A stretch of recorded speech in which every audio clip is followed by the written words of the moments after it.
5월에 팔아라. 이 오랫동안 된 이 격언이 무색하게 지난 5월 뉴욕 증시는 역대급 강세 흐름을 만들어냈었죠. 오늘의 머스노우5 지난 5월 증시 다시 한번 토파볼 거고요. 또 5월 후반 들어서 특히나 이 5월 끝마무리에 들어서 다시 한번 흔들리고 있는 이 미국과 중국 사이의 관계, 그 사이의 이슈들에 대해서 자세히 한번 파헤쳐 보도록 하겠습니다. 자, 그 시작점, 5월 강세장의 시작점을 되돌아보자면 바로 이 미중 간의 90일간의 관세 휴전, 바로 제네바 합의였죠. 이 제네바 합의가 불과 21년 만에 파행을 맞을 위기에 주말 사이에 놓였었는데요. 자세한 이슈들 지금부터 바로 살펴보도록 하겠습니다. 자, 이상 신호가 본격적으로 들려왔었던 건 바로 현지 시간 29일이었습니다. 장 마감 직후에 스콧 베센트 미국 재무부 장관이 중국과의 무역 협상이 교착 상태라면서 이 트럼프 대통령과 시진핑 주석 간의 통화를 촉구했는데요. 이어서 지난 금요일 30일이었죠. 장 시작 전에 트럼프 대통령이 SNS를 통해 폭탄 발언을 이어갔습니다.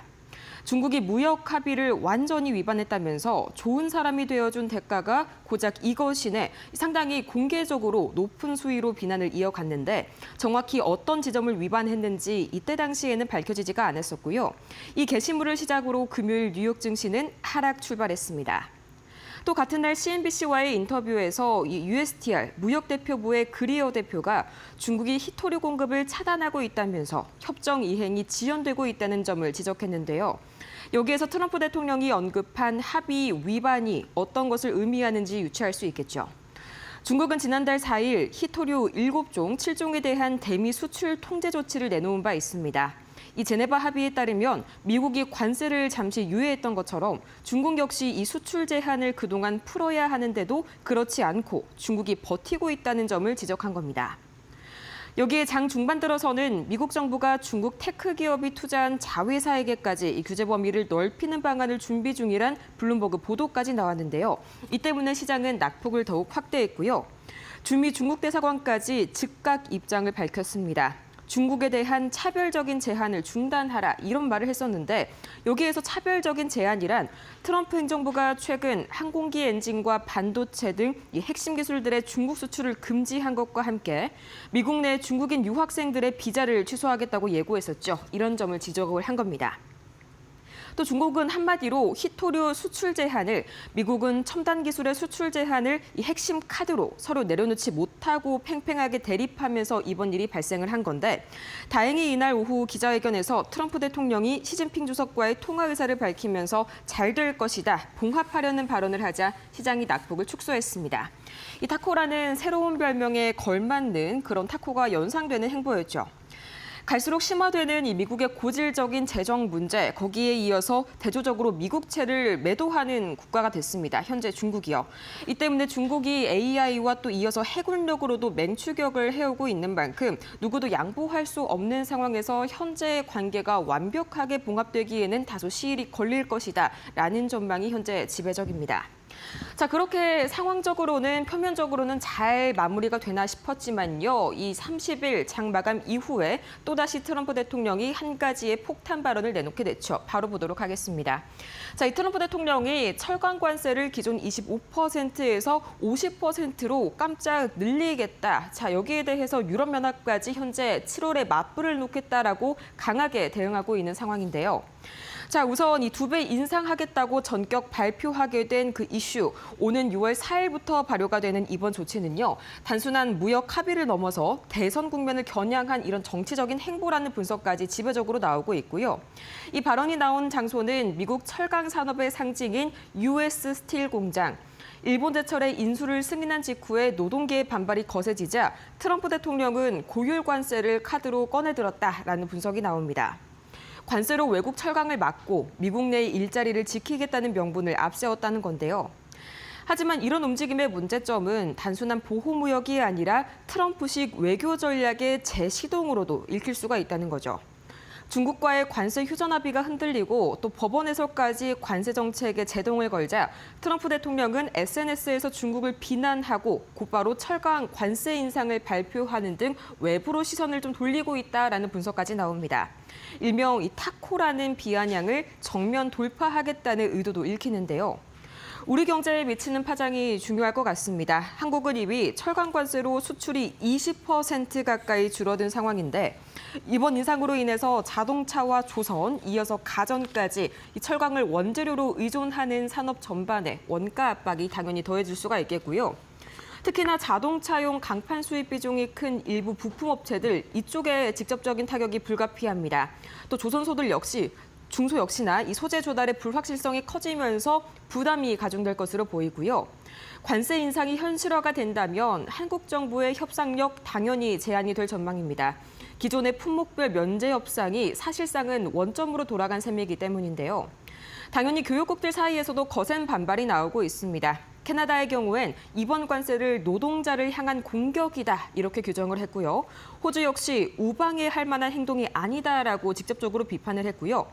무엇보다 유럽연합이 이번 관세 조치에 대해서 이르면 7월부터 보복을 공식적으로 예고를 했습니다. 이 때문에 관계의 악화를 넘어서 이번에 이 폭탄 발언이 대서양 무역 전쟁의 이 시발점이 될 것이다. 이런 분석까지 나오고 있습니다.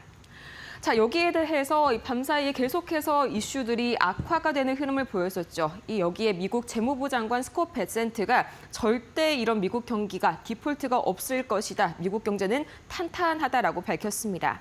이 관련된 이슈 바로 나온 지 얼마 안 된 이슈인데요. 지난 일요일 CBS와의 인터뷰에서 미국은 절대 디폴트하지 않는다. 그런 일은 일어나지 않을 것이라면서 최근에 불안 심리를 강하게 일축한 겁니다. 이런 식으로 대답을 했었는데요. 우리는 지금 경고 구간에 들어선 것은 맞지만 절대로 벽에 부딪히진 않을 것이라는 그런 강한 표현까지 함께 나왔습니다. 이번 발언은 트럼프 대통령이 추진 중인 이 대규모 예산안, 즉 미국 부채 규모와 또 국채 시장의 건전성에 대한 우려가 커지는 가운데 나왔다는 건데요. 특히나 이 JP모건 CEO 제이미 다이먼이 미국 국채 시장이 무너질 수 있다고까지 언급하게 되면서 여론이 상당히 급속도로 안 좋아지자 여기에 대해서 베센트 장관은 평생 그런 예측을 해왔지만 한 번도 맞은 적이 없다면서 응수했습니다. 또 베센트 장관은 현행 재정 전망이 트럼프 행정부의 관세 정책으로 인한 이런 세수 증가나 또는 경제 성장률의 개선 효과를 제대로 반영하지 않고 있다고 주장했습니다. 따라서 올해 적자는 작년보다 줄어들 것이고 또 2년 뒤에는 더더욱 줄어들 것이라면서 오히려 이 재정 개선의 가능성까지 언급했습니다. 결국 이번 발언은 시장에 확신을 주기 위한 강한 메시지로 읽히지만 과연 예산안이 상원에서까지 통과할 수 있을지 또 실제로 이 스콧 베센트 재무부 장관의 말처럼 관세가 효과를 제대로 발휘를 할지 이 역시 미지수로 볼 수가 있겠습니다. 자, 한편 지난달 뉴욕 증시에서도 유독 이렇게 강세가 두드러졌었던 건 바로 테슬라였죠. 지난 한 달 사이에 무려 22% 가까이 주가가 급등했는데요. 6월 로보택시 기대감 그리고 이 머스크의 경영 복귀 기대감이 함께 겹치게 되면서 5월의 마지막 거래일은 조금 아쉽게 마무리가 됐습니다. 약 3.3% 가까이 약세 마무리가 됐는데 이 트럼프 대통령의 기술 제재와 또 대중국 강경 발언 거기에 이어서 머스크 CEO의 약물 복용설까지 나오게 되면서 CEO 리스크가 불거졌습니다. 자, 이 미국 뉴욕타임스가 머스크가 지난해 대선 캠페인 기간 중에 케타민과 엑스터시 그리고 환각버섯 등을 복용했다고 지난 주말 사이에 보도했는데요. 머스크는 여기에 대해서 뉴욕타임스가 거짓말을 하고 있다면서 즉각 반박했습니다. 과거에 우울한 정신 상태를 극복하기 위해서 이 처방받은 케타민을 사용한 적은 있지만 이후의 복용은 없었다고 해명했는데요. 게다가 백악관 기자회견에 멍든 눈으로 등장하면서 또다시 한번 구설에 올랐습니다. 이 역시 아들과 장난치다 생긴 상처라고 선을 그었는데요. 글쎄요, 5살 아들이 이렇게 큰 멍을 만들었다니 이 현지 언론의 분위기는 그닥 그렇게 신빙성이 있지는 않다라고 그렇게 평가하는 분위기입니다. 그럼에도 불구하고 머스크의 경영 행보 점점 속도를 붓고 있는데요. 지난 5월 30일 텍사스 스타베이스에서 열린 스페이스X 직원 대상 행사에서 머스크가 오는 2026년 말까지 무인 스타쉽을 화성에 보내겠다라는 계획을 다시 한번 확인을 했습니다. 이 상당히 투자자들의 기대감을 많이 모은 이슈였고요. 첫 임무에는 테슬라가 만든 로봇 옵티머스가 탑재가 되고 이후에는 인간 승무원 임무도 추진할 방침입니다. 다만 궤도 연료 재보급 같은 핵심 기술 확보가 관건인데 이 때문에 일정은 2028년으로 미뤄질 가능성까지 남아 있습니다. 이런 가운데 머스크가 미국 의회를 상대로 자율주행 입법 로비에 나섰다는 이 블룸버그 보도까지 나왔습니다. 보도에 따르면 머스크와 테슬라 관계자들이 의원들에게 직접 연락해 관련 법안을 조속한 통과 그리고 수정안을 요청하고 있다라고 블룸버그 통신이 보도를 했습니다. 공식적인 발표는 없지만 테슬라가 자율주행 기술에 회사의 미래를 걸고 있는 만큼 연방 차원의 단일 규제 체계 도입을 강력하게 밀어붙이고 있는 것으로 해석이 됩니다. 자, 이렇게 뉴욕 증시 이슈까지 살펴봤는데 오늘은 국내 증시 이슈도 같이 알아봐야겠죠. 벌써 제19대 대선 단 하루 앞으로 D-Day 1으로 다가왔습니다. 이 당선자 윤곽은요, 이르면 바로 내일 밤 10시쯤에 잡힐 예정이고요. 늦어도 그 다음 날 새벽 3시께 공개가 될 전망입니다. 이 과거 데이터를 통해서 그간 대선 이후의 증시 흐름 어떻게 됐었고 앞으로의 수혜주는 어떻게 한번 집중을 해봐야 할지 바로 보시죠. 자, 우선 대선은 정치 이벤트인 동시에 국내 증시에도 중대한 그런 분수령이죠. 실제로 지난 20년간의 데이터를 보자면 대선 전후에 3개월 동안 코스피 지수의 변동성이 급격하게 확대되는 경향을 보여왔습니다. 특히나 당선인의 공약 방향에 따라서 특정 산업이 강하게 움직이는 사례가 빈번하게 반복이 돼 왔었는데요. 예를 들자면 2017년 대선 직후에는 친환경 정책에 대한 기대감으로 2차 전지 그리고 신재생에너지 관련주가 급등했었죠. 이번에도 마찬가지입니다. 대선 이후에 정책주를 중심으로 단기 상승 흐름이 전개될 가능성이 보다 높아지고 있는데요. 여기에 특히 이번 선거에서는 밸류업 정책, 즉 기업의 지배구조 개선, 주주 환원 확대, 마지막으로 자사주 소각 활성화 등이 핵심 공약으로 마지막에 특히 부상을 하게 되면서 관련 종목에 대한 기대감 커지고 있습니다. 특히나 블룸버그의 보도에 따르면 주요 후보들이 자사주 소각 의무화를 약속하게 되면서 이 증권주와 지주사, 고배당 기업군이 그 중심에 섰고요. 다만 주의할 점도 있겠습니다. 일부 종목은 이미 정책 기대감이 주가에 선반영이 된 만큼 차익 실현 매물 즉각적으로 나올 수가 있겠고요. 실제로 지난 대선들에서도 선거 직후 한 달 동안에는 평균적으로 관련주들에서 조정 흐름이 나타난 사례가 많았습니다. 때문에 단기적인 이런 정책 테마 또는 인맥 테마에만 집중하기보다는 정책의 실현 가능성과 함께 실적이 반드시 뒷받침되는 종목에 주목하는 것이 필요합니다. 또 여야 모두가 강조하는 AI 방산 그리고 저PBR 고배당주, 이번에도 실질적인 정책 수혜 가능성이 높은 섹터로 꼽힌다는 점 다시 한번 알아두시면 좋을 것 같고요. 결국 이번 대선 이후의 키워드는 바로 정책과 실적 그리고 지속성입니다.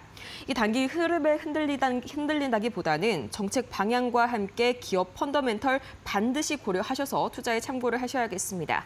이렇게 오늘 머스트 노 5 다 같이 살펴보고 왔습니다.